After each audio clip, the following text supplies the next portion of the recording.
To the Rolex wearing, diamond ring wearing, kid stealing, wheeling dealing, limousine riding, jet flying, son of a gun, and I'm having a hard time holding these alligators. You're talking to the Rolex wearing, diamond ring wearing, kid stealing, wheeling dealing, limo jet flying. We Ric Flairing on them niggas. We Ric Flairing on them niggas. You talking to the Rolex wearing, diamond ring wearing, kid stealing, wheeling dealing, limo jet flying. We Ric Flairing on them niggas. Yeah, we Ric Flairing on them niggas. It's apparent these girls staring. I'm Ric Flairing, gold across my chest. I'm fresh to death, I'm Paul Bearing, not at all scary. One eye open like Betty Wops and fine to these Urkels that's going in like a carry shot. Woo! I'm going in like a Mary Pop off that Mary Crop at the top flow at the Marriott. So questioning me is like questioning you. See, we the best dressed, so come and get blessed with the crew. Not one but two, different ways to slaughter your crew. Committed tat across the chest, I guess she blessed with the truth. People want to see them checks, representation of proof. Living through my elder, trying to resonate to the youth. But ain't nothing to get my flash on. Longevity is heavily embedded in my melanin. Layman terms, I last long. My grind repetitive, I'm smoother than real silk. Lyrical cash cow who can't cry over spilled milk. We in here. You're talking to the Rolex wearing, diamond ring wearing, kiss stealing, wheeling dealing, limo jet flying. We Ric Flairing on them niggas. We Ric Flairing on them niggas. You talking to the Rolex wearing, diamond ring wearing, kiss stealing, wheeling dealing, limo jet flying. We Ric Flairing on them niggas.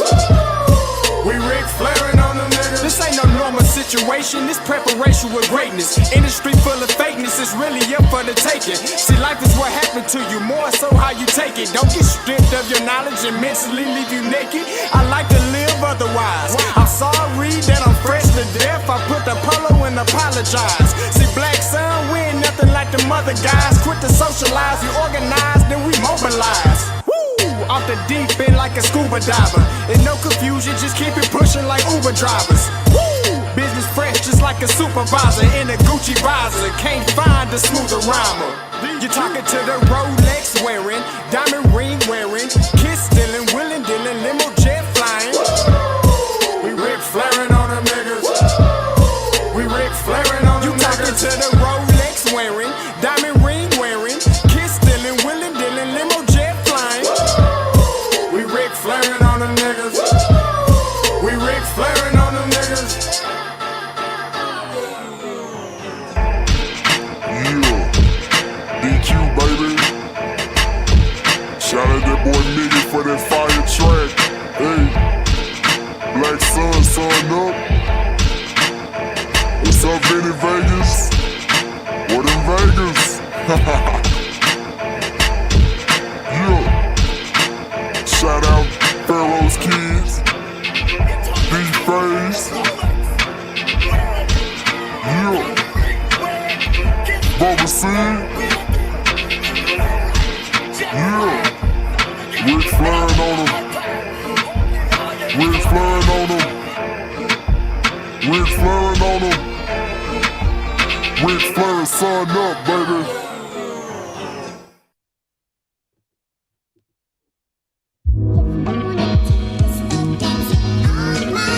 Scotty, you going crazy for this one. We see what you're doing, we salute you. Hey, let's get it started. It's backpack, Cavil 1. What's in your wallet? Got a call from my man A. Scott. I said I got it. Love that you highlighting all of these black colleges. Try to pay me for doing this. Look, bruh, if you don't get off my line with that foolishness, voice of the Swac, pull up where you at, no cap. If the Brody is speaking the soft facts, my advice, tune in to every show. Captain Petty, but we know that the sergeants are with the smoke. Speculate, just tell me what is we doing. Get into it, okay, look, I'ma say this and keep it moving. My boy Scotty, man, he offered the least. Black grad, paying college, I'm glad that he called me. Walk it, cause we all been taught that talk is cheap. Even primetime knows Scott for the HBCU streets.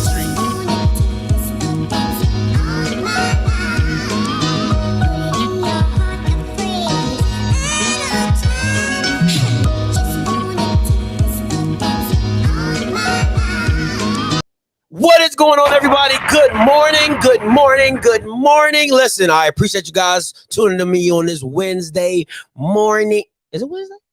Yeah, it is Wednesday. It's Wednesday. Yeah, so it's Wednesday. Appreciate you guys for tuning with me on this Wednesday morning. Listen, I want to give you a heads up. This is going to be a long show. I mean, most of my shows are pretty long, but this one's going to be long. And listen, my only job here today is I just want you, because there's a lot of business majors. There's a lot of college graduates on here. It's a lot of smart people, right? I just want you to ask yourself questions.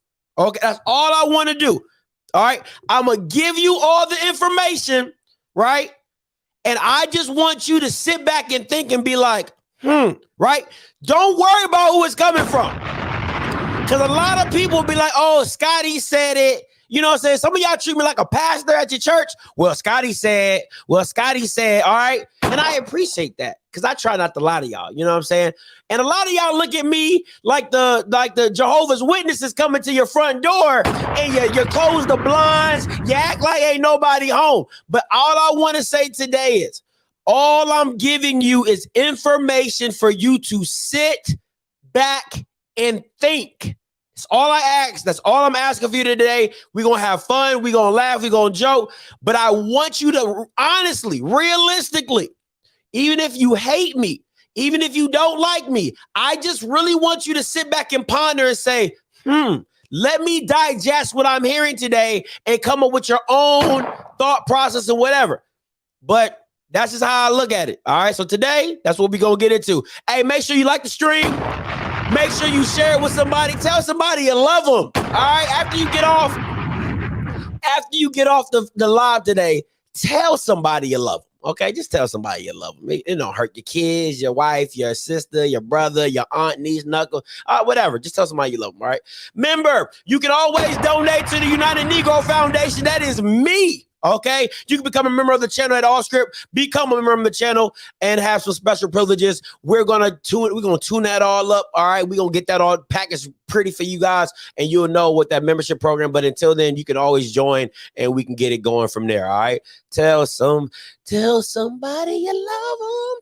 All right, so listen, let's get into it today. You know me, I gotta do the visuals.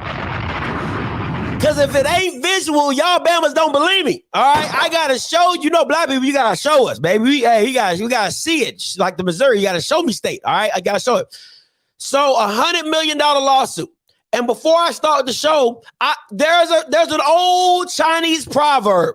All right, it says, "If you give a man a fish, he will be hungry tomorrow. If you teach a man to fish, he will be rich forever." I want you, this is the whole theme of today's show. Okay? I'm going to say it again. If you give a man a fish, he will be hungry tomorrow. If you teach a man to fish, he will be richer forever and he will be hungry. Okay? So he won't be hungry no more because he'll learn how to fish, eat, whatever. So it's a lot of smart people on here. I graduated from Deborah Scott University. Okay, it's a lot of people out here pontificating about all the situations. I ain't graduated from no 4-year college.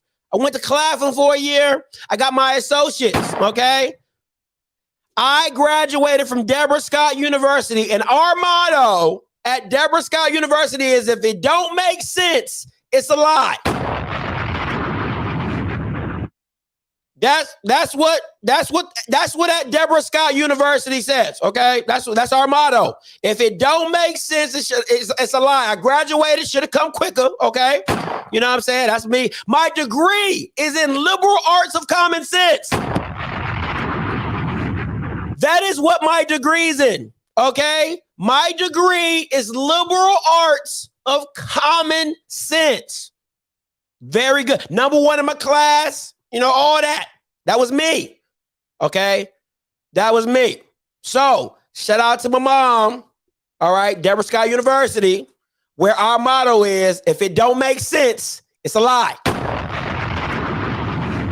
Okay? Okay. Just want to make that very clear. Now, the suit today is against HBCU League Pass and the Swac office. You all know me. I have partnered with HBCU League Pass. okay? And I am one of the constituents, but I'll be real with you. You already know how I feel. I call a spade a spade. All right. So it ain't so much that I'm partnering with them Bamas that I won't tell them about. I'll be like, yeah, wrong. Oh, this is wrong. This is dumb. It is. All right. That's just who I am. You know what I'm saying? It just is what I is. But that's the suit. That's who's battling this thing out. All right. So let me give you some context from HBCU game day, and we'll go from there. Okay. I want to give you some context. And then we will go from there. All right. This is the article on the situation. Swac fears pending lawsuit could impact the PepsiCo deal, right? Now, mind you, they be killing me with all these ads on HBCU game day. I'm not gonna lie, I know y'all Bama's gotta get paid, but come on now. All right. So let me see this.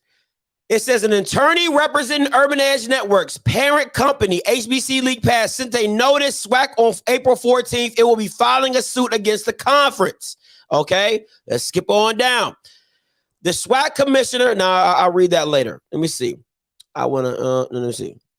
Yep, that's pretty much it. That's all you need to know. A company claiming its rights broadcast athletic conference with Swac has threatened to sue this league, claiming it interfered with a potential big time sponsor. So I just wanted to show y'all Bamas that it's real. Okay, HBCU League Pass has started the suing process for them, right? But do you know what for? See, that's what you don't know. It's for tortious interference. And I know a lot of you are like, Scotty, what is tortious interference? You don't remember? Let me remind you. Do you not remember tortious of wrongful interference contractual relations? Oh, when the SWAC jumped in on the contract with Tennessee State, when they supposedly had the SWAC Classic, do you not remember? That is the same injunction that the SWAC, that HBCU League Pass is claiming that SWAC has done. Listen, I don't know who's in charge of that office, but them Bamas do not know how and when to do it contracts. It's the same legality that they got smacked with against Jackson State. Guess where they're playing? The Southern Heritage Classic. Okay, so this is nothing new to Charles McClellan in the SWAC office. It ain't nothing new. It's nothing new. Tortious interference is the interference with contractual obligations. That means you, of a knowing party of somebody else's contract, try to interfere with said contract. That is tortious interference. Once again, the SWAC office needs to fire whoever's in their law department. That Bama sucks because he doesn't understand what the SWAC keeps stepping into. This is the second time you Bamas have been caught up on tortious interference. That is interference with contracts. Okay. All right. Now, let us not forget. Okay. Let us not forget. You cannot take everything Dr. Charles McClellan and the SWAC. They can't listen, bro. You can't take everything they said to you literally. Let us not forget. Do you not remember? Do you remember the time when we found it? Do you not remember this? Upcoming series of the SWAC Classic football games in Birmingham are projected to feature Jackson State University Tigers, led by FCS Coach of the Year Deion Sanders of Arkansas Pine Bluff, led by head coach Doc Gamble in 2022, followed by Jackson versus Southern and University. The city of Birmingham will provide incentives and in-kind services to the SWAC in an amount not to exceed $200,000 in a year, and $300,000 in years 2 and 3 of the agreement of which the game is played. Y'all don't remember this? Y'all don't remember this? Yeah, let me blow myself up. Y'all might not know. Y'all don't remember this? Y'all don't, but you know. Why the fuck you lying? Why you always lying? Oh my God. Stop fucking lying. That's all you're doing. So it's real funny to me how y'all Bamas keep taking everything he says to the bank. Do you not remember? No, you know, maybe. Okay, all right, you know, maybe. Okay, that's just me then. That's just me then. Okay, that's just me. That's my bad. That's just me. You know, I don't forget much. I don't forget much. Now, what is the main issue at hand? Other than this Bama lying. Other than this Bama be lying. This Bama just be lying. You can't trust them light-skinned dudes. I keep trying to tell y'all Bamas. Y'all can't trust them light-skinned dudes. I be trying to tell y'all. What's the main issue at hand? All right? I want y'all to read this. All right? This is part of this was in the HBCU Game Day article. It says, just for your information, SWAC conference games cannot be streamed or broadcast on a national basis outside of the conference agreements. In addition, member institutions cannot grant permission to other entities to broadcast games either linear, digital, or nationally basis. All conference games are restricted and can only be negotiated by the conference office. Once again, I'ma say, why the fuck you lying? Why you always lying? Oh my God. Stop fucking lying. You're lying. You are lying, sir. You know what? Better yet, let me bring up the SWAC bylaws. You know what? Because y'all think I'll be out here playing. And everybody that was on my stream at 1 a.m, I'm going to help you out because this is what I was researching. So y'all know I wasn't lying because I was researching my ass off, all right? Let me bring up the SWAC bylaws for you real quick. Since y'all think it's a game out here in these streets. All right? You might want to turn your phone sideways for this. If you're on your phone, and I'm going to blow this up, right? Article 7, administration of, this is the SWAC bylaws. Let me make sure, so y'all know I ain't lying out here. What that say? 2021 to 2022 Constitution, bylaws, and sports regulations. Half of y'all probably ain't even seen this. Maybe like 90% of y'all ain't even, I read this whole thing last night. Okay? I want to be very clear. All right? So anybody talks about me and whatever, and it's more stuff we're going to talk about. Article 7, administrative organization. It says the final authority of the conference shall be the council. Let me know. Y'all can't see it. Let me blow that up a little bit more. Let me blow that boy. Let me blow. The final authority of the conference shall be the council of presidents and chancellors. Oh my God. Oh my God. Oh my. I'm going to say again. Why the fuck you lying? Why you always lying? Oh my God. Stop fucking lying. I'm going to bring up what he said. Okay? I'm going to bring up what he said. He said, all conference games are restricted and can only be negotiated by the conference office. That is also a lie. Once again, I must bring it back, DJ. Let me show you something else. Right?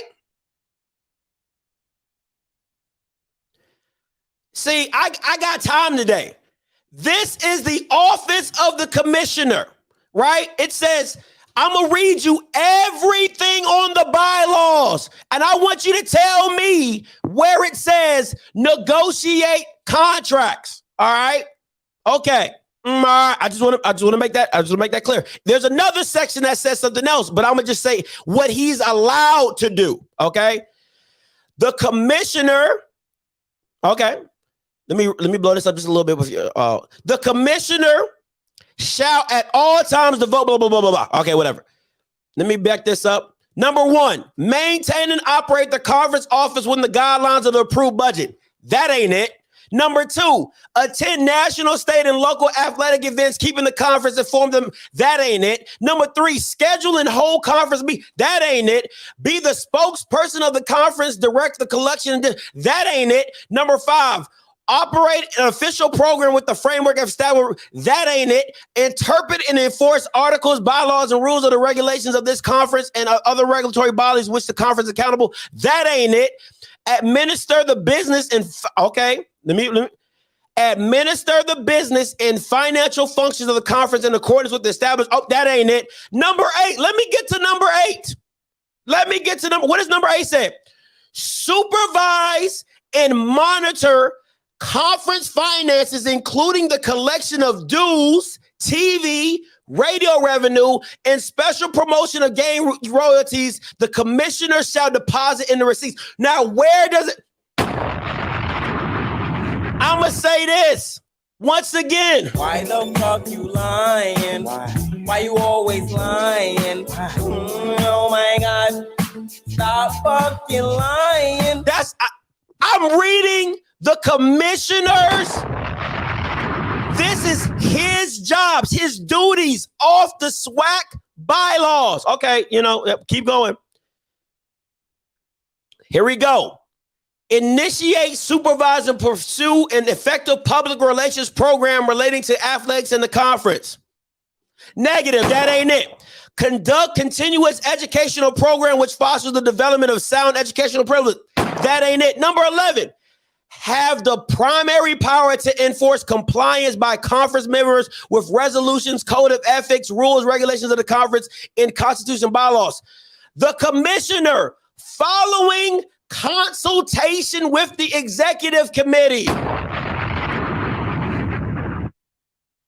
shall have the initial power to reprimand, fine, suspend, place, or probation. That ain't got shit to do with TV. I just wanted to make sure y'all don't think I'm skipping over stuff. Okay? I just want to make all complaints and protests. That ain't it. Receive complaints and protests. That ain't it. Conduct all other appropriate business of the conference. Now that is conduct. Listen to the key words. Conduct.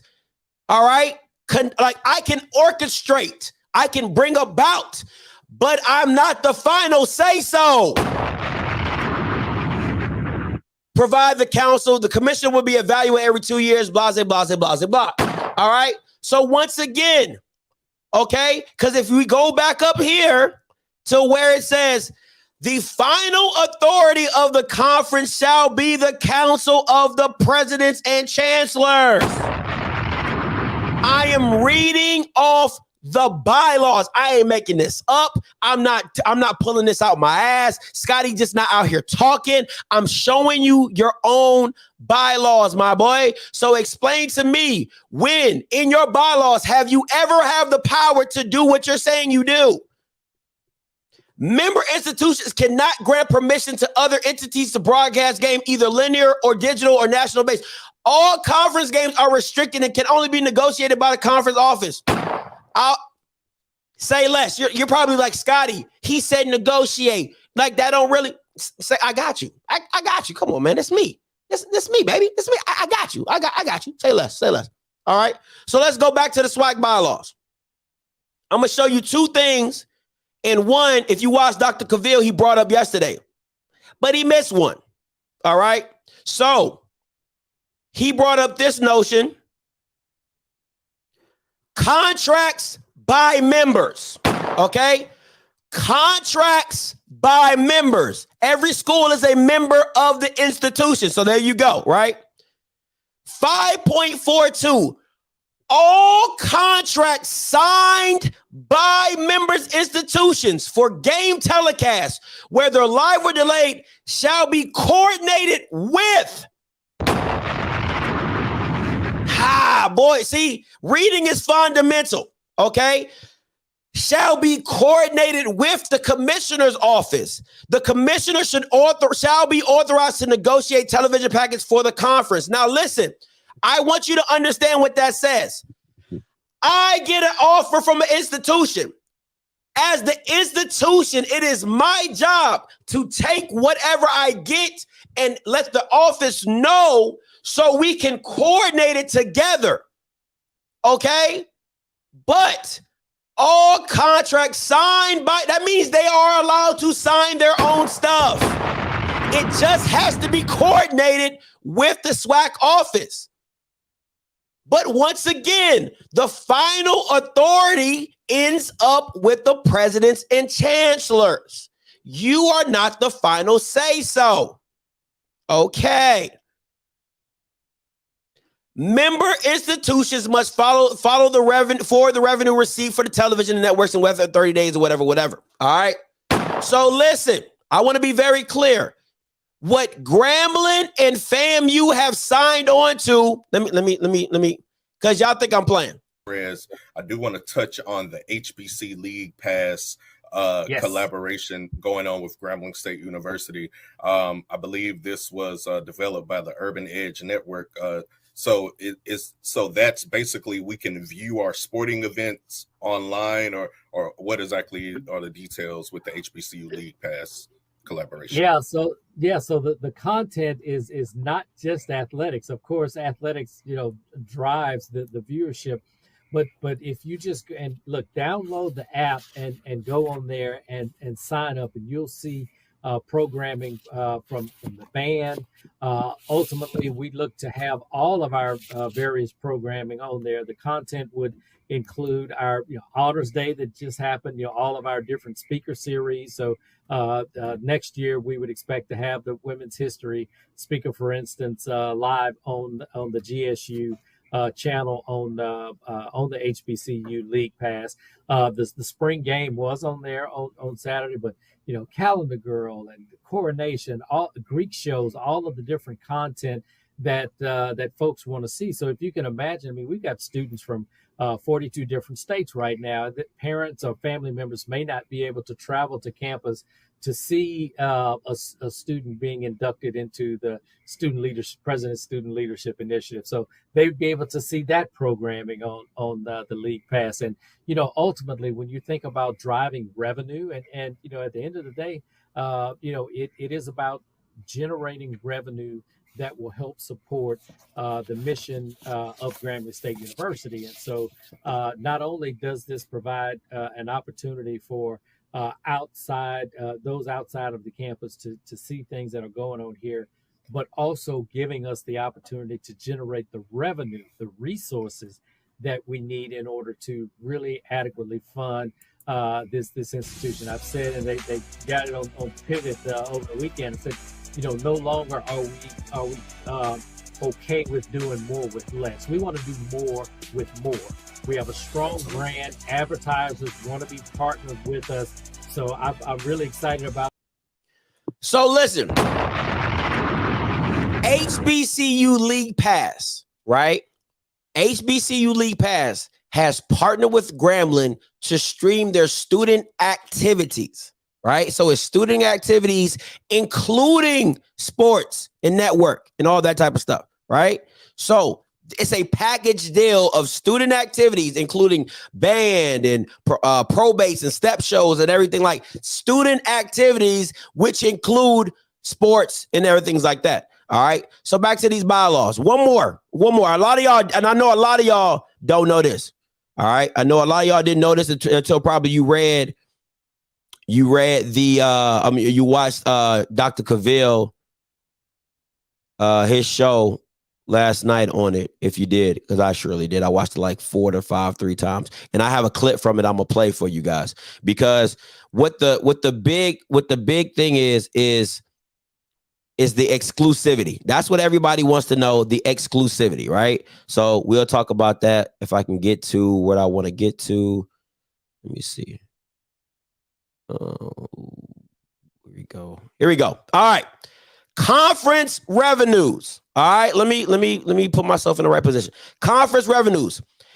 Any conference member who participates in a national, regional, or sectional bowl game and or advertise television context or meet, whether during the regular season, preseason, or postseason, will share as part of the television revenue with the conference office and other members of the conference. The participating conference institution will retain 60% of the gross and forward the balance of 40%. All right. So anything that Grambling was doing with HBCU League Pass, whatever money, listen very closely, whatever money Grambling or FAM get from HBC League Pass, 40% got to go to the SWAC anyway. Got to go anyway. All right. So let me play. All right. So let me play the Dr. Cavil video real quick. All right. I want y'all to listen into what Dr. Cavil said last night on his show. And let me see if I can give you a couple of bylaws just so you know sections from the bylaws that this is specific for. 3.9 conference revenues. Any conference member who participates in a national, regional, or sectional bowl game and or television contest or meets weather during the regular preseason or postseason will share its part of the television revenue with the conference office or other members of the conference. The above policy includes television. The participating conference institutions will retain 60% of the gross of forward balance, 40% to the conference office, inclusion of the conference treasurer. All funds received by the Southwestern Athletic Conference becomes property of the conference and shall be administered in accordance with the Swac Constitution and bylaws and structure from the Council of Presidents and Chancellors. There are also bylaws within the conference that all media rights, whether that is linear, right, or digital, or property of the Southwestern Athletic Conference. Second thing that is important for you all to know that is just about the case for any conference in America. The lone conference that this was slightly different that many of you will be aware of is the Big 12, where they set up a conference television rights where they allowed certain members of the conference to have, well, really anybody had the rights. So only 3 or 4 teams had the ability to use those rights. That's how Texas was able to get the Longhorn Network. Oklahoma had their own network. You had other ones in the conference, Kansas, TCU, that had digital networks that were to do that. The conference forgave those rights that they had, and they set up conferences rights like that where they had those rights. SEC, for example, or the Big Ten, the conference owns all those rights, right? And that's how they were negotiating. Now, the second part of this is important as well. When you talk about conference rights, you need to understand that there's various ways that you have conference rights and how those conference rights can be distributed based on broadcast networks.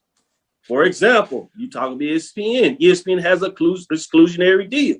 That was some of the first deals that ESPN did with all conferences, were just about exclusionary deal. So it's not something that just the SWAC or the MEAC did. They're one of the few FCS conferences that were able to negotiate contracts with ESPN, but ESPN was buying up all the rights. They were shelving a lot of rights so they wouldn't have competition. That's a side note. Just wanted to educate you on the process and what's going on out there. But besides, the point there is the fact when you talk about the broadcasting rights, an exclusionary deal, that means they own everything. Good, bad, and different. I want you to understand that. If that's in the contract, you can go talk to the person who originally signed it, but that's the point. Exclusionary. Hands off. You have nothing. All right. I want you guys to hear. I'm gonna play it back just to make sure. I want to play this back just so you make sure you heard what he said, right? Broadcasting rights, an exclusionary deal, that means they own everything. Good, bad, and different. I want you to understand that. If that's in the contract, you can go talk to the person who originally signed it, but that's the point. Exclusionary. Hands off. You have nothing. Okay. Once again, all I'm going to ask you when I show you these clips, right? When I show you this articles and stuff like that, I just want you to ask a question, how? That's all I want you to ask yourself is how, right? Okay. Let me go back to this. Dr. Cavil said exclusionary, right? He said exclusionary. You don't have any rights. You don't have anything to give. Okay. So explain to me, if you have nothing to give, how are you partnering with HBCU Go? I'm just going to ask you the question. Listen, remember what Doc just said. ESPN has an exclusionary deal. How can Dr. Charles McClellan, from what Dr. Cavil said, how can you partner with HBCU Go and give them over 2,000 worth of content and events if everything's exclusionary? I'm just going to ask how. That's all I'm going to ask is how. Okay, that's number one. Number two, right? I'm gonna blow this up. He stated it is posed to be a potentially bigger threat to the league's registration with Byron Allen Media Group for secondary broadcast rights. So once again, I'm going to say this. It can't be exclusionary if you're giving secondary broadcast rights because once again, like Dr. Cavil just said, and everybody, listen, it's not me saying this. Petition. That's a side note. Just wanted to educate you on the process and what's going on out there. But besides, the point there is the fact when you talk about the broadcasting rights, an exclusionary deal, that means they own everything. In broadcasting rights, an exclusionary deal means ESPN owns everything. So I ask you again, people in the chat, how can I give secondary broadcast? This is not me saying this. How can you give secondary broadcast rights when Dr. Cavil just said you have an exclusionary deal with ESPN? What does that mean? They own everything. Somebody lying. Why the fuck you lying? Why you always lying? Oh my gosh. Stop fucking lying. That's not what he said, Jamie. Go back and watch the whole clip. In the whole clip, Dr. Cavil breaks down exclusionary, primary rights, secondary rights, and third rights. He breaks it all down. Exclusionary are different than primary rights. And anybody, let me explain this to you guys. And if you really want to get a good breakdown, go to Dr. Cavil's channel, go to 30 minutes, and he'll explain the whole thing, right? So primary rights is what you see with ESPN with the SEC, right? So they get first dibs to pick games that they want, right? Then the next broadcasting gets to pick the secondary games and so forth and so forth, all right? Once again, you cannot, how can you say somebody owns everything, then have broadcasting rights? So let's do it like this. Even if you go with HBCU Go, this is where it all boils over.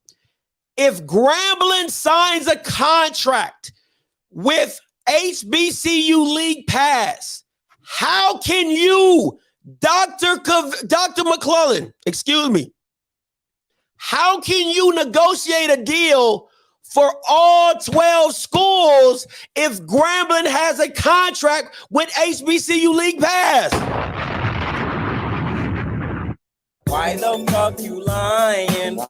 It can't work. You have to go to them and see what games they're not playing and then have one on the flip side. But I wanted to explain to you why ESPN does not have an exclusionary act, right? Because what HBCU League Pass is doing is no different than what every school has already been doing by showing their own game.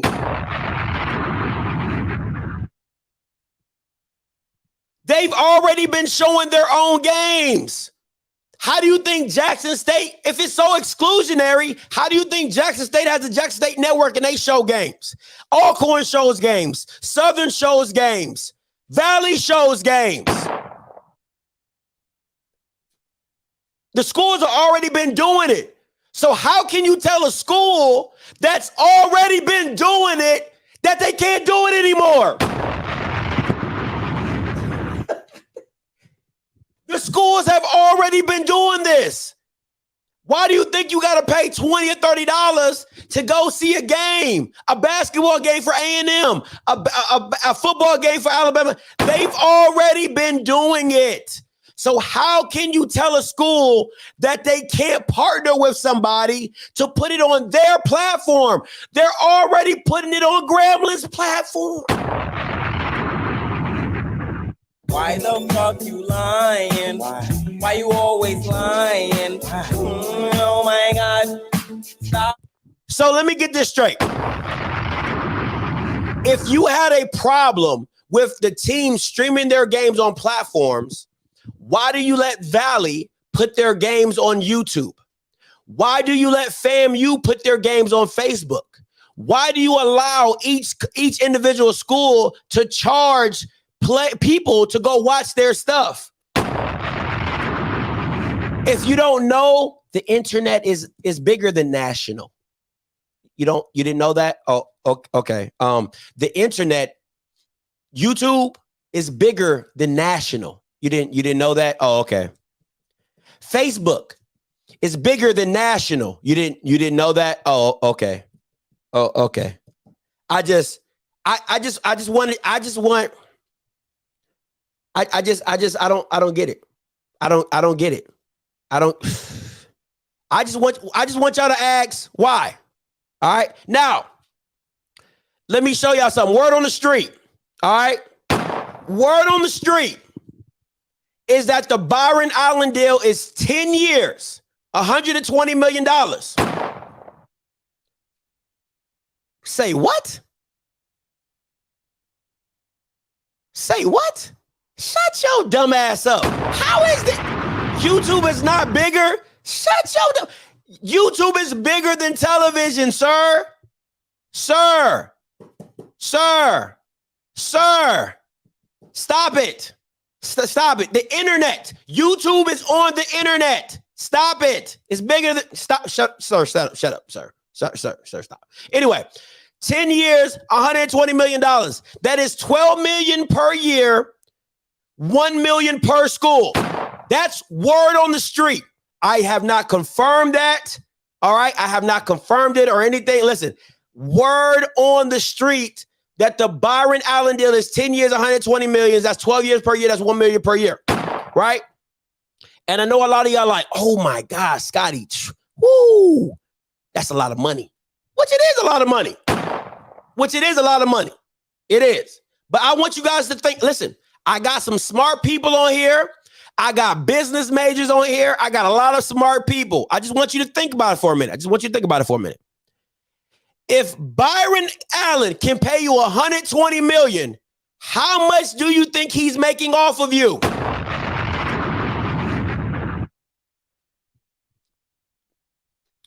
I want you to think about it. I know a lot of you guys out here make six figures. Do you think a company could pay you $100,000 if they weren't bringing in 3 times that? I can't pay you what I bring in. Okay, think about that. If the Lakers are paying LeBron $100 million, how much do you think they're making off LeBron? I'm going to say that again. If the Lakers are paying LeBron, if Nike is paying LeBron, if Nike's paying KD $100 million a year, how much do you think they're making off of him? That's a little food for thought. I just want you to think about that. Next up, right? I want you to understand what's going on out here, okay? I want you to understand what's going on out here. I'm going to read this. Round 2 of this year's Black-owned media upfront, which was held this past Wednesday, organized by the Allen Media Group, was no letdown, okay? The parade of coming attractions for participating organizations continued to open a bombshell note with the entrepreneur Byron Allen's announcement minutes into the virtual proceedings of a multi-billion-dollar lawsuit against Nielsen. The big message: there are top advertisers willing to spend big on media ventures owned by African American, and far more advertisers and ad agencies should follow their inventive practices. Allen's asserted through the showcase, "I'm here to embrace you," he declared. "I'm here to be your brother. We want to succeed." This is what I'm talking about, okay? This is what I want you to understand. Byron Allen is a media company, right? Byron Allen never had, I'm going to say this. Look at me when I tell you this. Byron Allen had nothing black owned. Go back and check his stuff, okay? He had nothing black owned until he went to HBCU Go TV. Why did he go to HBCU TV, you ask? The big message. There are top advertisers willing to spend big on media ventures owned by African American. He had nothing black targeted. Remember, Byron Allen is the guy who owns the Weather Channel. All right. He had nothing black targeted. We're going to move on. So you think I'm lying? There ain't money out there? Let me show you. All right. The United States is the largest advertising market in the world with ads. Oh my God. Is that Roland? Oh my God. I'm sorry. That's Roland Martin. Oh my God. Oh man. Oh my God. I'm so sorry. I'm so that. Wow. That's wow. Wow. All right. The United States is the largest advertising market in the world with ad spending amount to $240 billion. Hear me when I tell you, $240 billion. Black spending power reaches $1.6 trillion. So when I tell you $120 million, the reason Byron Allen can pay you $120 million is because he's looking to get a piece of $240 billion. That's why I can pay you 120 over 10 years. That is chump change. That is pure chump change. Once again, you don't think I'm okay. You think I'm lying. Go to something else. Word on the street. This is an article. Procter & Gamble. All right. A Group Black, a collective and accelerated for Black-owned media, announced Thursday morning that they have secured a significant media investment from the consumer good corporation Procter & Gamble. We all know who Procter & Gamble is. Let's not act like we don't, okay? We all know what that is. The total commitment is reported. Now, this is a Black-owned company. A 9-figure sum through both parties declined to provide the specifics. The Group Black debuted last June. They haven't been around for very long. Last June, spend of $75 million from Group M. But the pledge from Procter & Gamble is the largest single investment of a company that has received co-founder Silvio Chavez confirmed. By the end of the year, the collectives aim to deploy $500 million to Black-owned media. Listen, when I was telling y'all, remember, when I was telling you all that the Swac should have its own digital network, it's not because I was doing something crazy. It's not because I was making stuff up. The reason I said that is because if you have your own digital network, you can go get advertising dollars. So imagine this. If the Swac digital network as a whole partnered with HBCU League Pass, a Black-owned media company, let me show you the model. Let me show you the model because you think I'm playing. Let me show you the model. And you think I'm playing. All right. This is the model. This is the model. Advertising money comes in to HBCU League Pass. You're partnered with the Swac. All the teams get money. All the teams get money. Roland, the calling number is 516-259-9041, 516-259-9041. I'm going to open the call lines up. Roland, if you want to call in, go ahead. When you hit a white girl, call lines are open. You are the only participant in the conference. That's how this thing works. All right. Because as a SWAC nonprofit, right? You're not a media agency, right? You get donations. All right, you get television contracts. You can't get ad revenue money. That's not your lane. So you have to partner with the ad media agency like the HBCU, League Pass, right? To get that type of money. That's how this thing works. So if you had content, you got the content, they got the media, you get the ad money. This 120 million. This is chump change.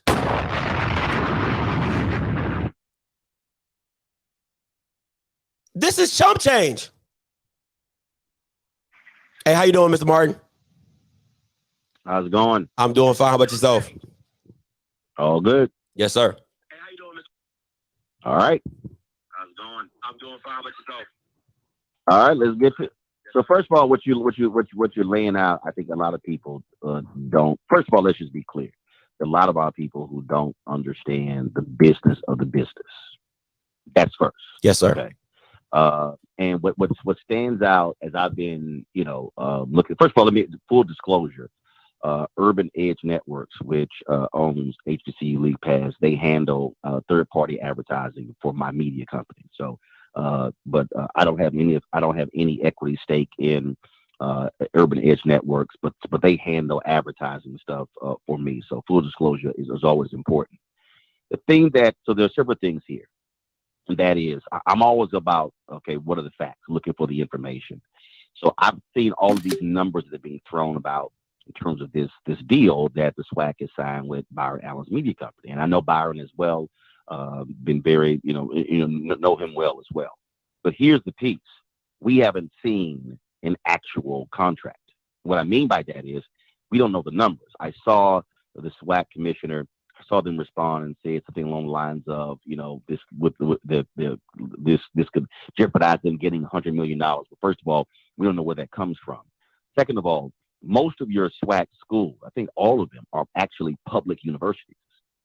So whatever contract the SWAC signs, any contract that they sign, and if there's money that's coming back to the SWAC schools, then those contracts have to be made public. So all of a sudden, let's just say we find out that Texas Southern University is getting $50,000 a year from this contract. Well, if there are 12 SWAC schools, correct? Yes, sir. And the only private one is Bethune-Cookman. That's right. One private school. So that's 11. So if TSU is getting $50,000 annually from this particular deal, that means that all this basic math, you do $50,000 times 12, which comes out to be $600,000. So then the question is, how much does the SWAC actually get? The SWAC has to actually reveal that information because these are public universities. We taxpayers have a right to know about all deals public universities sign. So we'll know. So here's the first question. And look, we've already called the SWAC office. They've declined to come on my show because they say there's pending litigation. That's fine, but you still have to reveal the information. Yes, sir. So So just because somebody throws out $100 million, that means nothing to me. What does the actual contract say? Not only that, you now have to begin to ask the other particular questions, and that is, who controls the games? So, according to a story that I previously read, the SWAC said that they control their games. Really? Well, Southern and Grambling play in the Bayou Classic, correct? Yes, sir. Are they SWAC schools? Nope. Yes, sir. They are. Does the SWAC control that game? Negative. No. So in the SWAC bylaws, is there a carve out? Is there a grandfather? Is there an exception in their bylaws for that particular classic? Okay. Other classics that involve SWAC teams. Does the conference control those games? So now all of a sudden you're now getting into exactly who controls it. Facts. Who's able to go out and negotiate TV deals? That's a very legitimate question. And does the SWAC only control? These are the questions that I would love to ask McClellan or anyone with the SWAC. Does the SWAC only control games between two SWAC teams? So, for instance, when Jackson State was playing, is in the Southern Heritage Classic and playing Tennessee State, well, who controls that game? Do they control only conference games, or do they all control all games involving SWAC teams? Mm-hmm. See, these are the kind of questions that they have to answer, which then goes to, okay, what authority do you actually have over the universities, and do you have authority over all of the university sports? Well, then here's the next question: do you only have authority over university sports, but do you control everything else regarding a SWAC school? So, to your point, you talk about having a particular channel. Okay, let's use. Okay, again, we're gonna do. Now, folks, forget the money, but let's use apples to apples. Mm-hmm. The University of Texas, which I hate, I'm a Texas A&M graduate. The University of Texas cut a deal with ESPN for their own channel. The Big 12 got pissed off because, that screws us up. Now remember, here's the key. There were no Big 12 football games that were on the Texas Longhorn Network, because that of course interfered with the Big 12 negotiated TV contract. But the University of Texas could put their practices, their spring game, they can put their non-football games, whatever content they wanted, on their network. They put their baseball games, they put their volleyball games, they put all of this University of Texas content on the network. Guess what? The Big 12 couldn't say jack. They couldn't say anything about that deal because the university has the rights to their own content. So imagine now, to lay out again, to go further with what you're laying out. So imagine now, if you are Texas Southern, if you are Southern, if you're Grambling, if you're Florida A&M, and you decide to say, we're going to have our own digital channel on League Pass, and we're going to put our band content on our channel. We're going to put lectures from people who come to the campus on our channel. That's really, if you talk about if you look at League Pass, and again, all you do is just go look at in fact, I spoke at Grambling in February.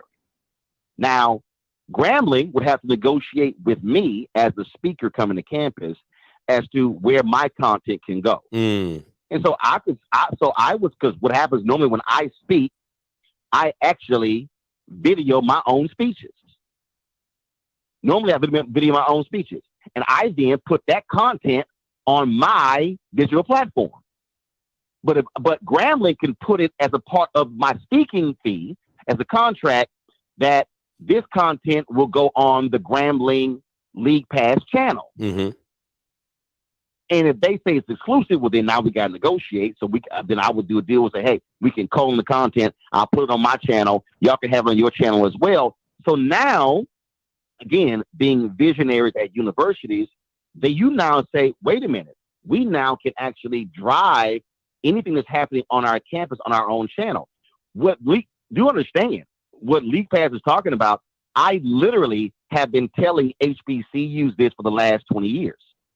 I visited, understand, I've probably been on 65 HBCU campuses. Ooh. When I went to Tuskegee, when I went to Grambling 5 years ago, when I went to Norfolk State, when I went to Virginia State, I can go down the line. I literally had conversations with HBCU presidents saying, why are you not taking advantage of your media departments on your campuses? And why are you not streaming? This was before even HBCU League Pass existed, before Black Star Network existed. I said, why are you not streaming your content to your own YouTube channel or your Facebook channel so your alumni can see what is happening on the various campuses? You look at all of these probate shows happening on HBCU campuses. Guess what? The universities could literally be live streaming these probate shows Facts. on their own channels, Facts. deriving content, making money. So let's talk about football. I've raised this basic question. When HBCUs have their games on but ESPN. Now remember, before they had stuff on NBC Sports Channel, which nobody was watching. Mm-hmm. Here's the question. Is the SWAC and the teams getting a check from ESPN to have their games on ESPN 3, 4, or ESPN Plus? This is a very basic question. Yeah. Now, if the SWAC schools are not getting money, why you got your games on? Oh, our games on ESPN. No. You're on an ESPN platform. But if you ain't making no money from it, you're just giving your content away. Why are you doing that? So here's the deal. So I can say, hey, our game's on ESPN, but if you ain't making no money, it don't mean nothing. And your point. So what if you said, no, we're going to stream our games? Because guess what? If you are ESPN Plus, your games are being streamed. Facts. Streaming is streaming, y'all. Facts. You're not on ESPN 1 or ESPN 2. Your game is actually not being broadcast on the cable linear network. It's not. So the question is, are you making money from these games that are being aired on the networks? If the answer is no, then it makes no sense for Grambling, for Jackson State, for TSU, for all of these schools with alumni bases to say, wait a minute, how about if we just cut a deal, we stream our games, and our fan bases are going to pay, $4.99 a month, or they're going to buy a package for $60, $75 a year to see all of our football games. Or if you create your own channel, then you are retaining more of your money from your own fan base. And guess what? You're controlling that. So if you got 5,000 fans, again, do the math. If I got 5,000 fans who are annually purchasing, who let's say are spending $75 each for our channel, then the university just brought in $375,000 for their channel. Mm-hmm. What are you making right now? The answer is zero. So what's better, zero or $375,000? What's better right now that if you're streaming your stuff for free on Facebook, but you can actually say, no, get all of our content here. And so anything Grambling, anything FAMU, anything TSU, anything Alabama A&M, anything Alabama State, anything Mississippi Valley State, you can get all the content here, and not just football, but also basketball and the other sports and the other things happening on the student life. The reality is this, and I need people to understand, I'm going to break this down further in my show. The fundamental problem in Black America is that Black America is 15 to 20 years behind everybody else. Oof. Black churches fought digital until COVID hit. Then they had no choice. I can tell you, my wife was a preacher, ordained minister, okay, almost 30 years, okay, in Christian education. I can tell you, churches fought, man, we ain't doing all this, fought it, did not want to do it. When COVID hit, I had preachers around America emailing me, texting me, calling me, I did a whole session with the entire eastern region of the AME church, teaching them about digital streaming, because guess what? They could not convene church. And you know what's happened now? There are churches who now have higher tithes and offerings, more people watching, attending virtually than they ever did physically. And they're like, we ain't trying to go back to the old model. But they were forced to do it because they had no choice.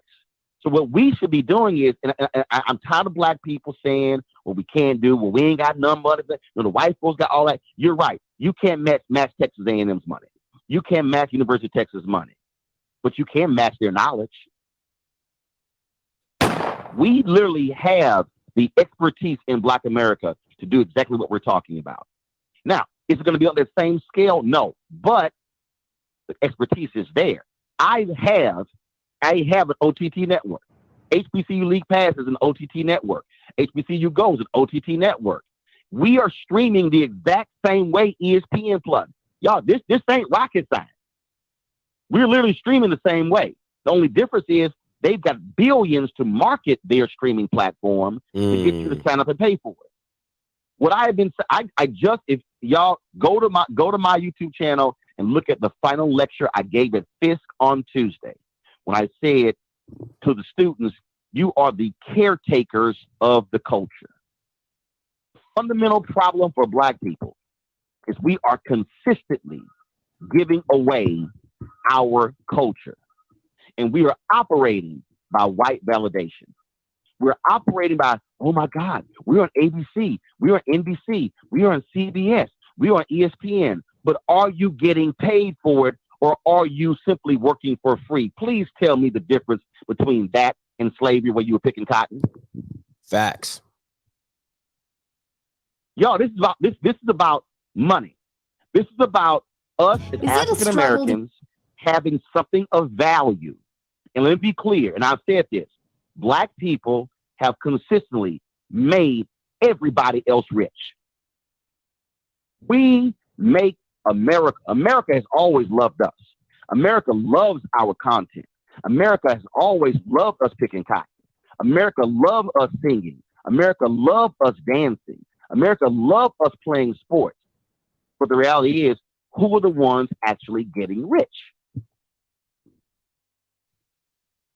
And so that's where we are now. Now, everybody named Mama got HBCU on their lips. Oh, since George Floyd's death, oh my God, HBCU, HBCU, HBCU. Okay, well, if you're HBCU president and board of trustees, do you have the expertise of individuals on your boards and on your staff who know how to negotiate media rights deals? Facts. If you don't, what the hell are you doing trying to negotiate a media rights deal? I don't know. Let me be real clear.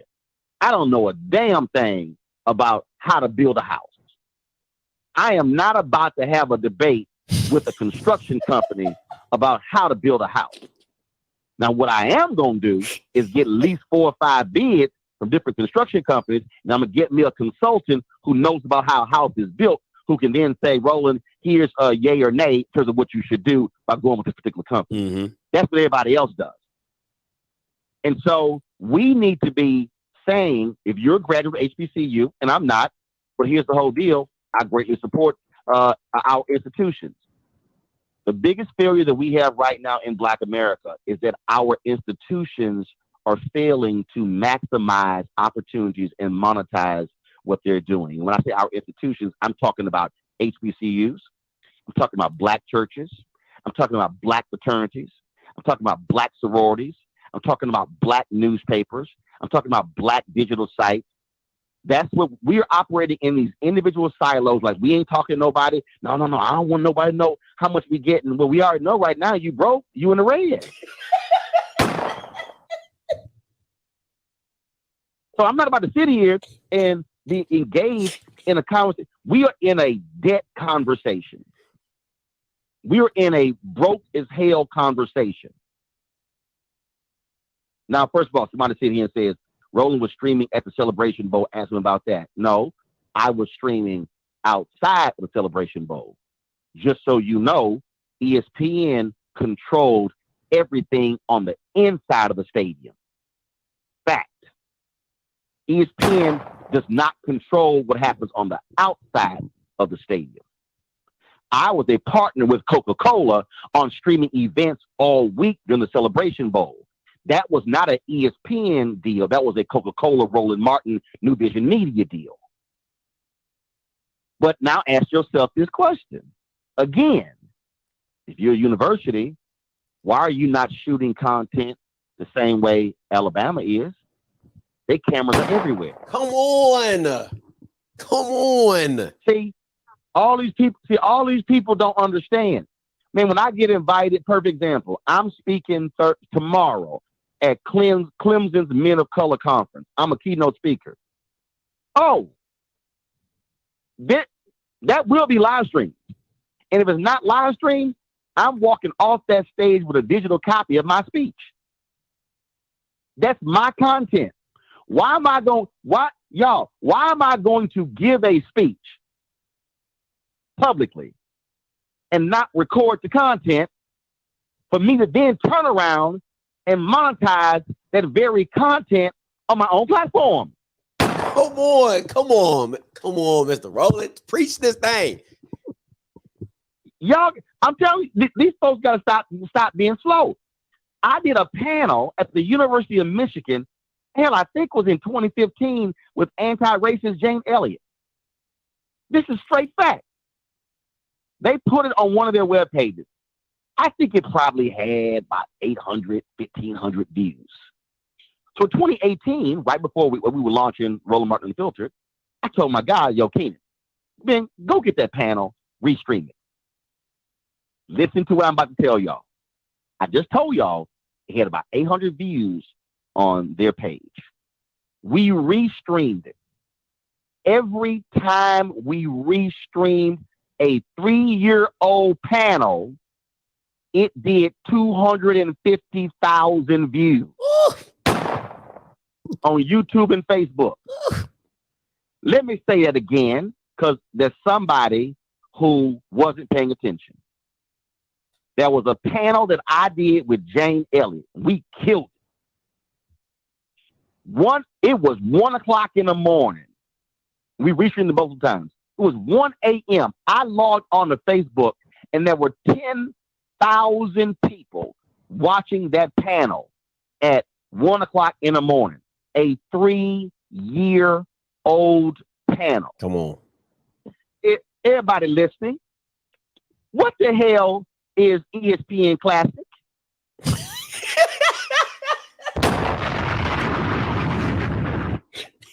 They got a whole cable channel showing old ass content. Oh man, the Swac can do the same thing. Swac Classics. Boom! Don't you?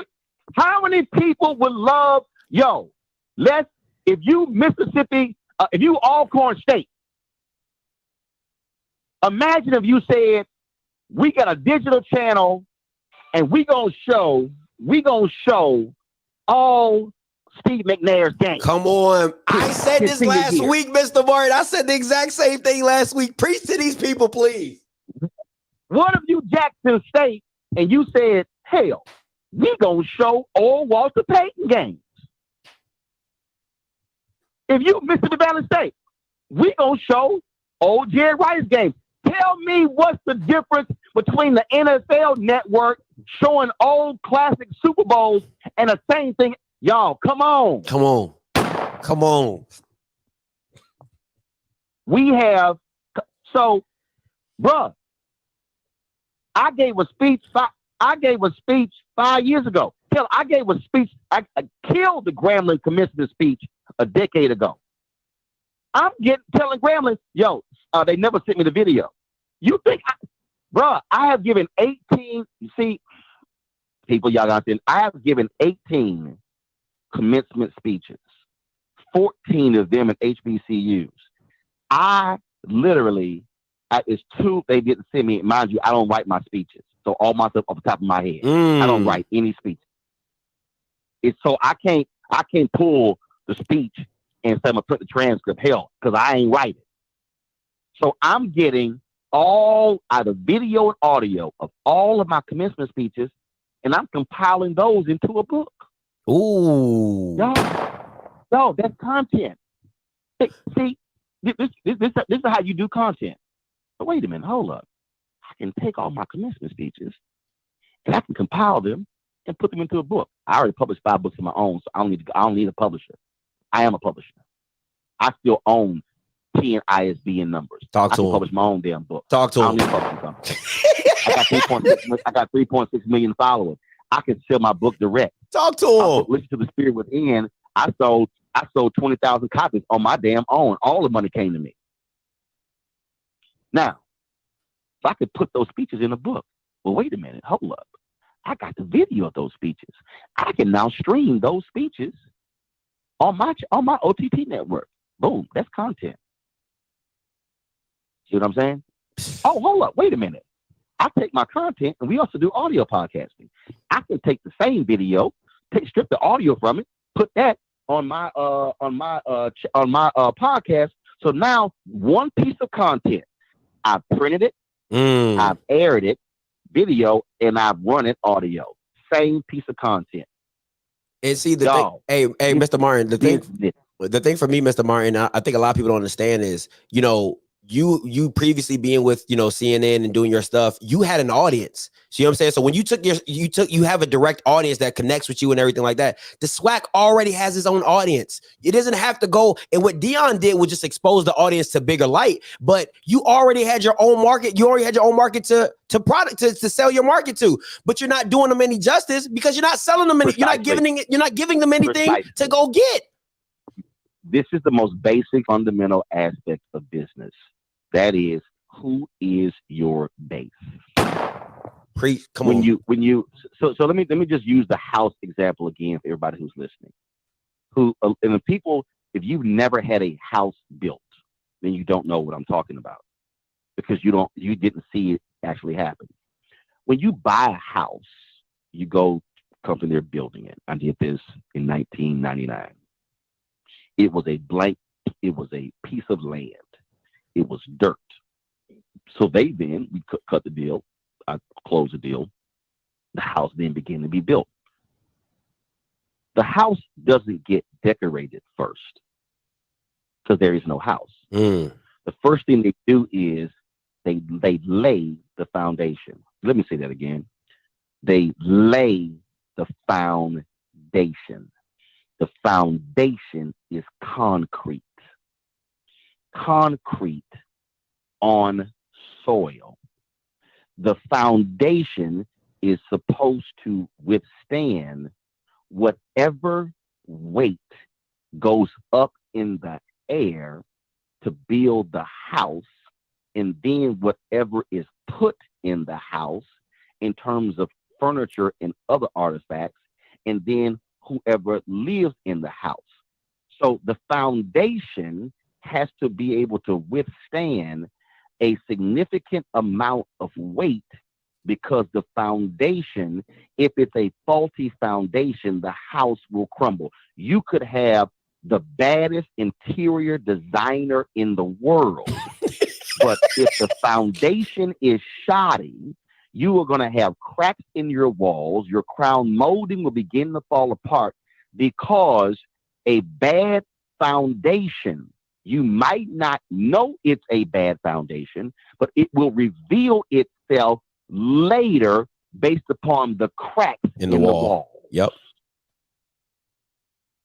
So a house, it don't matter what the interior design looks like. It's the foundation being laid. So when you lay a sturdy, strong foundation, then you're able to properly build a house. And once you properly build a house, then you can properly design a house. And you can, your artwork and your furniture and your carpet and the drapes and all that stuff, don't mean nothing unless the foundation is properly laid. And what we're talking about here is the exact same thing. When you have a base, a foundation, you're absolutely right.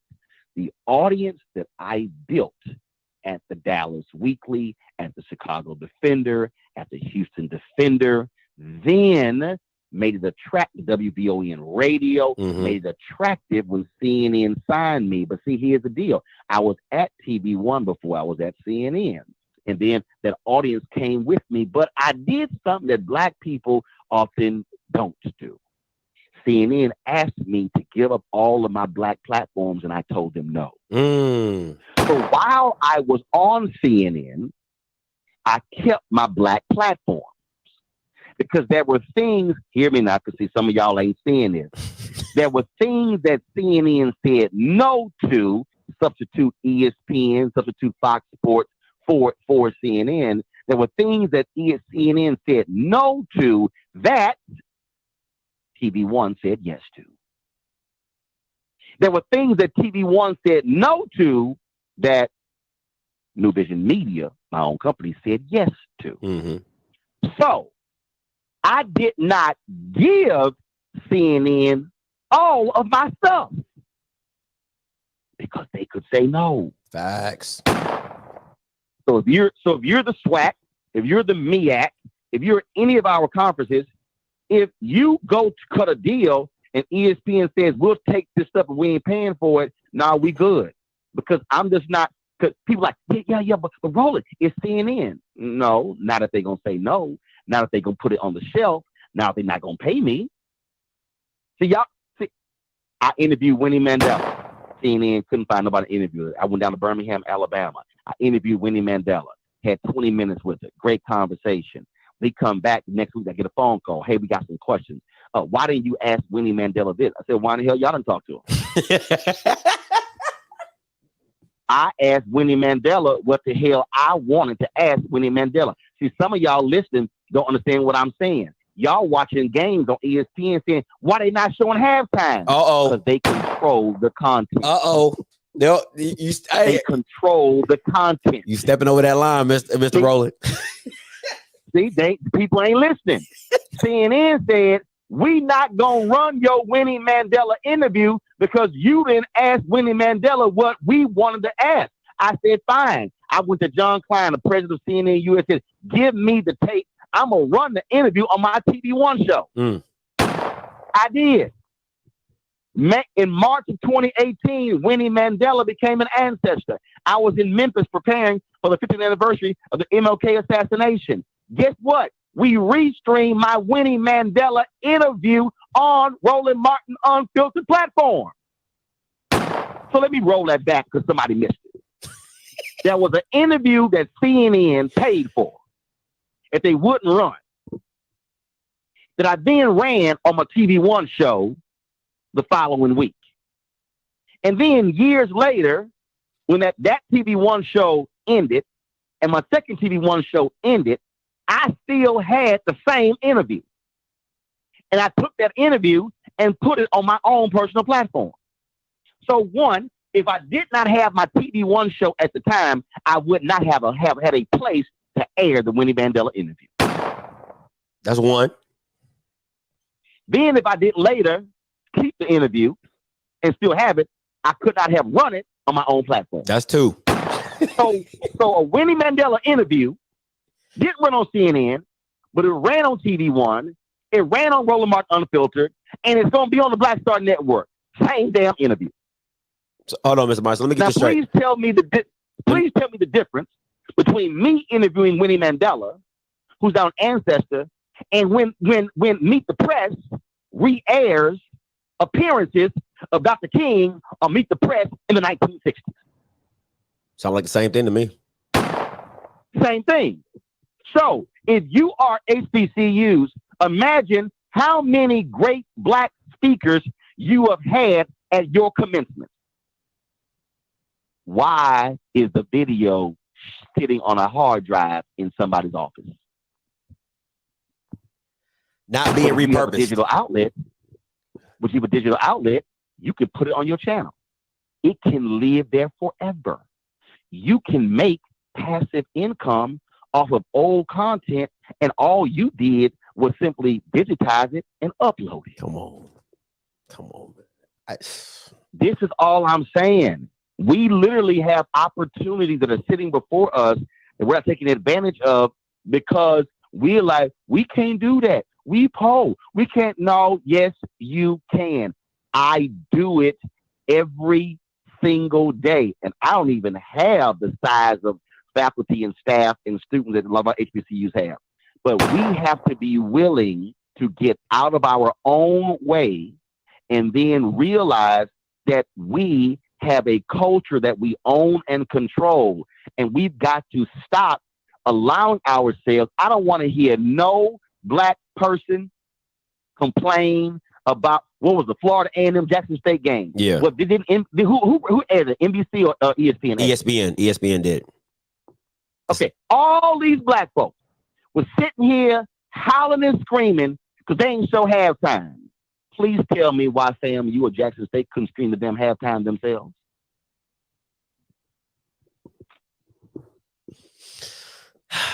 Boom.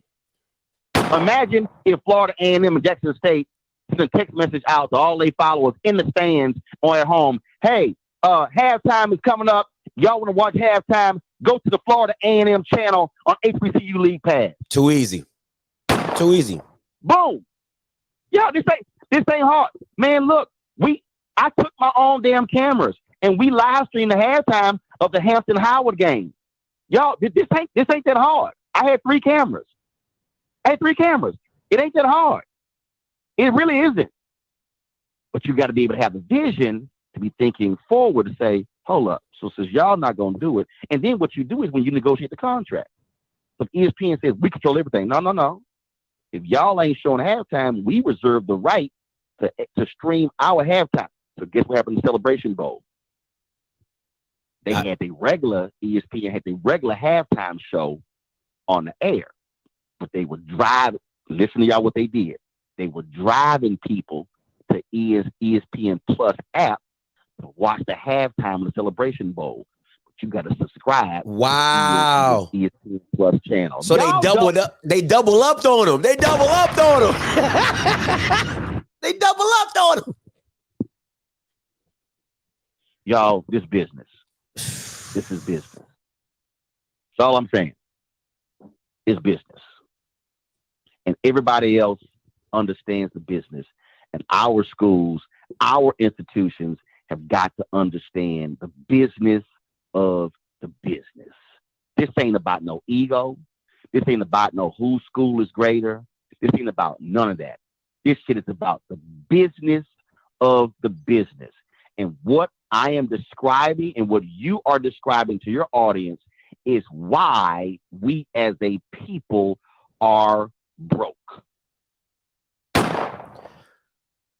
If y'all think I'm lying, all you need to do is to go and listen or read Dr. King's speech on April 3rd, 1968 at Mason Temple in Memphis, Tennessee. He lays it out bare the day before he is assassinated.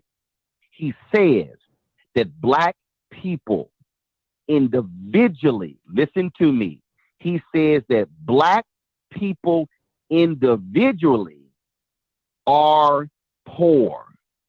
He says, but collectively, Black people have one of the top 10 economies in the world. Okay, I think somebody they missed it. They missed it. Somebody's say it again. Say it again for Mr. Martin. Black people individually are poor. Our HBCUs individually are poor when you compare them to these PWIs. But when you put 12 HBCUs together, and they are now negotiating as a collective, now all of a sudden you are changing the dynamics of economics. Mr. Martin, let me ask you a question, because this has really been bothering me when I think about it. And once again, I didn't graduate from HBCU. My thing was this: you're putting FAMU, Howard, Jackson State, Southern. They're putting top Black professionals in their field, business-minded, media-minded. I never understood why the same people you're putting on in the air to go work at CBS, ESPN, that you can't turn them back around and wouldn't ask them to consult on behalf of their own school. Like they wouldn't do that for you just to make sure you're doing it the right way. I never understood that. Hold on. Well, no, but you see, so let me unpack that. Part of the problem, you also have to remove ego.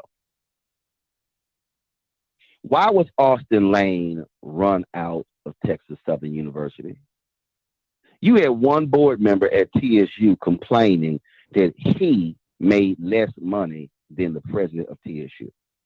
First of all, why are you sitting here counting his money? What does what you make have to do with what the hell he makes? Austin Lane was a brilliant leader. They ran him out, fired him, tried to say this for cause, end up firing him without cause, had to end up paying off his full contract, and then when it concluded, he then became the provost or the chancellor at Southern Illinois University.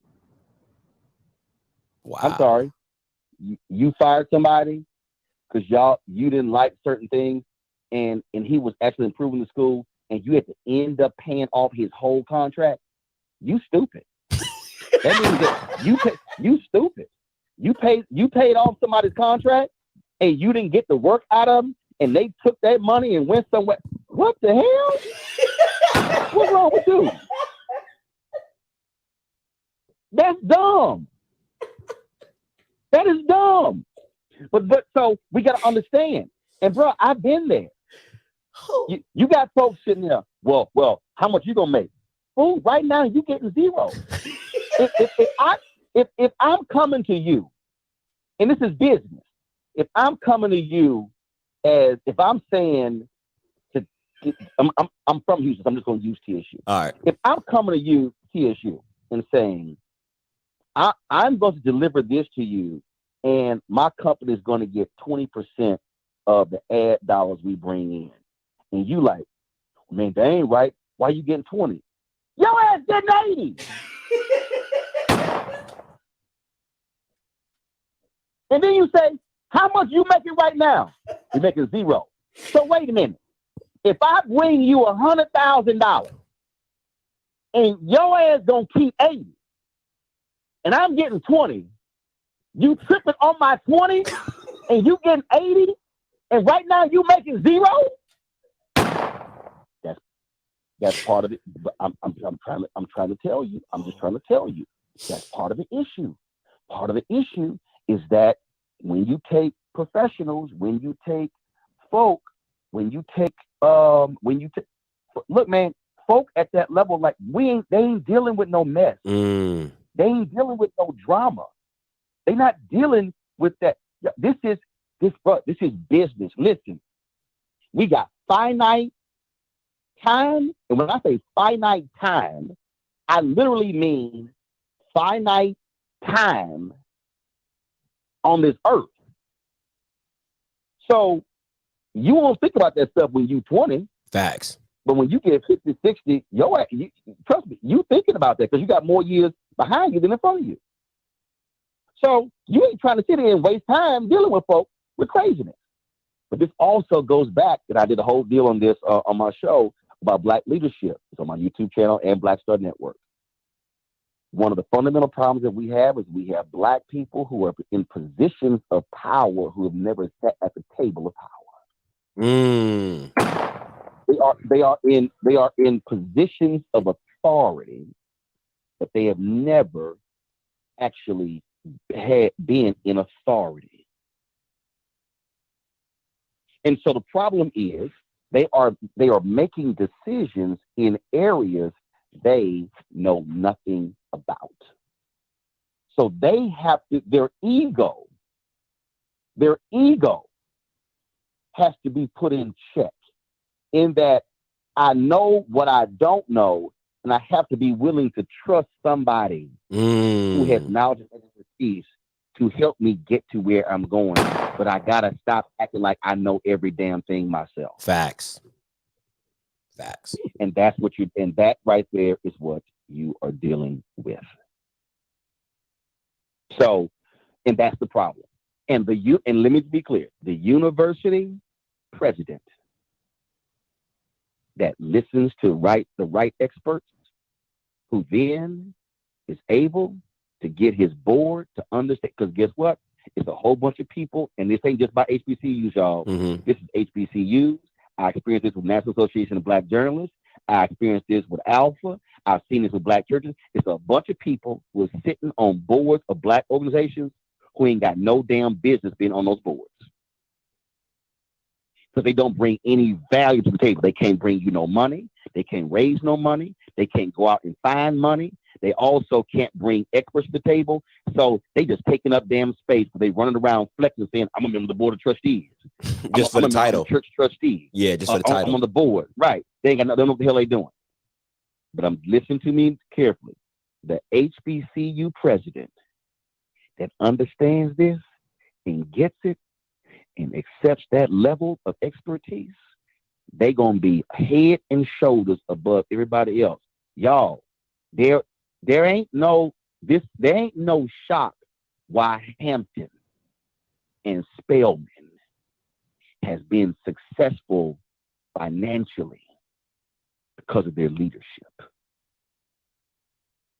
Show me an institution with constant changing leadership in the president's office, on the board of trustees, in the athletic director's office.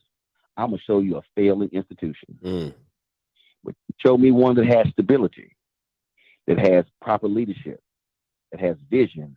I'm going to show you one that is succeeding. Hey, Mr. Martin, a lot of people. Yeah, go ahead. No, before I let you go, one thing before I let you go, because I know everybody, I see people in the comments talking about, Roland Martin for SWAC commissioner. If you were the SWAC commissioner, No. I know, but I know you like doing your own thing. If you were the SWAC commissioner or was consulting the SWAC commissioner, what would you tell him at this point right now? And then I'll let you go because I know you're a busy man. I would say to whether this is the SWAC commissioner, whether it's the MEAC commissioner, I'm going to tell you what I've literally said to HBCU presidents personally. So it covers everybody. Take every contract that you currently have and completely run through all of them and tear them up. Now, I don't mean destroy them. What I mean is analyze every single contract and look at what you can do, what you can't do, and ask the question, are we fully maximizing the value based upon this contract? I said this, and I don't care. So apply to the SWAC, apply it to the president for the food services contract, for the janitorial contract, for everything. That's what you do. And then begin to say, if these are bad deals or not in the best interest of us, we're going to get out of these deals. People can be mad at Dion and Jackson State for what they did with the Southern Heritage Classic, but that was a business decision. It wasn't emotional. It wasn't about, oh man, no. That was business, because the problem is that in many of our cases, we have done bad business. And when all of a sudden, when the athletic departments are running deficits, this is real simple. To the SWAC conference, do you have a current deficit or you're in the black? Are you making money or are you losing money? You should not be the SWAC conference losing money. My show will be 4 years old in September. I've been in the black since 2020. I have no debt. I owe nobody because I've made business decisions, not emotional decisions. And so I would say to the SWAC commissioner, the MEAC commissioner, every HBCU president in the country, you examine every deal, including the deals in your own conference, and say, wait a minute, is this actually a good business decision? So we're going to go get some people who are some experts at media rights. We're going to go get some experts who are at advertising, who are experts at signing, who are experts at distribution. And then we're going to come back with a real program. That's how you roll. Man, thank you so much, Mr. Martin. I appreciate you taking time out to talk to my people, my fans, and to me as well. You keep doing. Hey, make sure you guys go over to Roland Martin Unfiltered. Listen, Mr. Martin, before I let you go, man, me and my mom are such big fans. Like my mom used to watch you when I was growing up all the time on TV One and when you was on CNN. So I texted my mom, told her you was on. She was so excited. So, but I appreciate it. Thank you so much. All they gotta do, download the Black Star Network app, because look, I'm not trying to be on YouTube forever, giving them the content. Yes, sir. This is about creating and owning all of our own content. So as Frank Lucas said in American Gangster, we gonna get that money. Facts. Thank you, Mr. Martin. Appreciate you for your time. All right, brother. All right, man. Peace. I appreciate it. Man, are you kidding? Are you kidding me? Listen, if you talking about listen. Can we just solidify that I'm that guy? Can we just solidify that I'm that guy? You know what I'm saying? Like, come on, man. Roland Martin just schooled y'all for an hour. And literally was saying everything that I have said on my platform day in and day out about using your content, repurposing your content, right? Listen, I'm going to say this and we're going to get up out of here because Roland said everything for me, right? This is what I'm going to say, right? I'm going to say this. The SWAC in my personal opinion, you're hustling backwards. And I'm going to say this and I'm going to get up out of here. You're hustling backwards, right? Because you can never compete with money you can't get.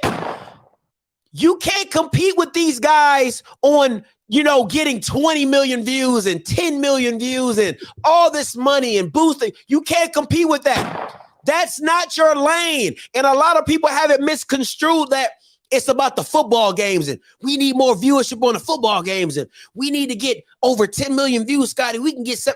That's not your lane.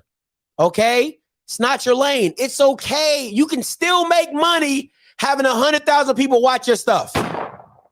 Roland Martin just broke it down to you. He directly sold his book to his own market and made money. It's the same thing the Swac can do. You directly sell to your consumer, your base. You can't compete with this. And the way you can't compete is just by being yourself. Let your culture be your guide. White people always want to be black. So why are you not monetizing what we already are? It ain't hard to be us. It is not hard to be us, to be black. Just be what you are. And you know what that includes? Student activities, step shows, probates, band, fashion shows, school student content. Listen, if there's a kid on Twitter, all right, his name is Kenyon Tomlinson. He's a player at Grambling. He did a kind of like a reality style, a day in the life of a student at Grambling. It got over 10,000 views on Twitter. It got over 10,000 views on Twitter. No promotion, just Grambling fans sending it to other Grambling fans, sending it to other Grambling fans. And by now, it probably has over 20,000. You know what I'm saying? So that shows you the content that you're making for your base will sell. Okay? Listen, it's not about, listen, I will take a trickle of money, right? Just constantly coming in. You know what I'm saying? 100,000 a month, constantly coming in. Then you limit to me, right? With just taking all my content and giving me money, and then I got to make it work, right? Because when you own your own stuff, you move it however you want. How Roland said, I repurposed the same video 3 times. So now if you show the senior year of Steve McNair against Jackson State, you show it in the morning, midday, in the afternoon. You didn't got paid 3 times on the video. If you show one of your best band battles, you know what I'm saying? If you do that, you make things happen. Okay? You make things happen. All right? But listen, man. Shout out to you guys. Shout out to Roland Martin, man. Like, come on, bro. Like, that was so big. Shout out to him. All right? This is all I want you to do, and I know this is what Roland wants you to do. Is just think. Listen. Did y'all not get you must have came in late, right? I told y'all I graduated from a university. I told you I graduated from a university, and it was called the Deborah Scott University. I graduated. Summa should have come quicker at Deborah Scott University. And at Deborah Scott University, our motto is, if it don't make sense, it's a lie. Okay? Liberal arts of common sense is what my degree is in. So I ask you, I put it to you. All right. Is what the Swac currently doing make common sense when you can take your own content and do whatever you want and monetize it however you need to, and you have the workforce behind you to get it done? I ask that to you. So once again, before I get out of here, I say to you, if you give a man a fish, he will be hungry tomorrow. If you teach a man to fish, he will be richer forever. Forever. We're trying to teach you how to fish, Swac. Roland Martin is trying to teach you how to fish. So once again, all the stuff that you're putting out there, that you doing, I'ma just say this. Why the fuck you lying?